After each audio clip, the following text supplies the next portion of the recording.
Saudara, pemerintah kembali menerapkan asesmen pemberlakuan pembatasan kegiatan masyarakat atau PPKM mingguan dan menghapus asesmen PPKM 2 pekan sekali menyusul melonjaknya kasus COVID-19 varian Omicron di Indonesia.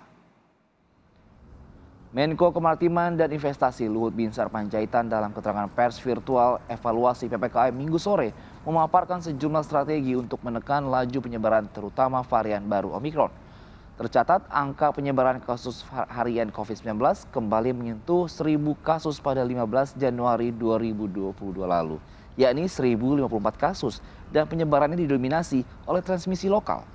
Luhut menegaskan PPKM level masih menjadi pilihan kebijakan pemerintah dalam menangani kasus COVID-19 di Indonesia. Kasus dan pola COVID-19 di negara lain adalah salah satu cara kami untuk memprediksi segala kemungkinan yang terjadi ke depan. Hari ini Inggris dan Afrika Selatan telah melewati puncak kasus varian Omicron dan negara-negara lainnya juga sudah mulai terlihat tanda-tanda flattening seperti di Amerika Serikat atau Prancis. Namun di belahan negara Asia seperti India, Thailand, Filipina masih terjadi peningkatan kasus yang cukup tinggi. Meski gejala lebih ringan dan risiko perawatan rumah sakit lebih rendah, Menteri Kesehatan Budi Gunadisadikin mengungkapkan 90% transmisi lokal varian Omicron terjadi di DKI Jakarta sehingga perang utama menghadapi Omicron adalah di ibu kota. Menkes menambahkan berkaca dari kasus varian Omicron di negara-negara lain yang mencapai puncak dengan cepat, yaitu antara 35 sampai 65 hari, maka perlu diwaspadai kenaikan kasus Omicron di Indonesia diperkirakan terjadi pada pertengahan Februari hingga awal Maret 2022. Meski demikian, jika kasus Omicron meningkat, warga tidak perlu panik karena pemerintah sudah melakukan sejumlah langkah untuk menanganinya. Jadi walaupun kenaikannya lebih cepat dan tinggi, jumlah kasusnya akan lebih banyak dan penularannya lebih cepat, tapi hospitalisasinya lebih rendah.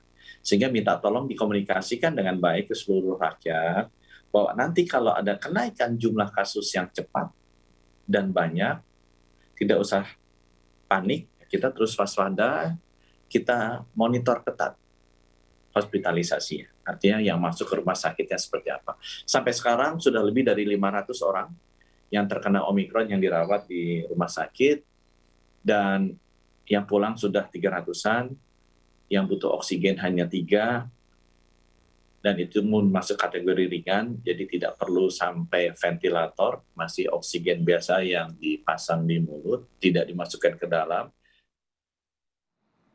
Selain di Jakarta serta Jawa dan Bali, penyebaran kasus COVID varian Omicron juga terjadi di luar Jawa Bali. Jika dilihat dari jumlah kasus aktif dari 8 sampai 15 Januari 2022, dari 8.683 kasus, kontribusi luar Jawa Bali sebanyak 194 kasus atau 23%. Menko Perekonomian Airlangga Hartarto menyatakan langkah pencegahan terhadap penyebaran virus Omicron sudah disiapkan oleh pemerintah. Selain kembali memperpanjang PPKM, juga dengan mengakselerasi vaksin booster. Nah, terkait dengan perpanjangan penerapan PPKM di luar Jawa Bali, ini kriterianya berdasarkan level assessment, kemudian juga capaian vaksinasi yang dosisnya pertama di bawah 50% dinaikkan 1 level, sehingga perpanjangan dilakukan untuk 14 hari ke depan.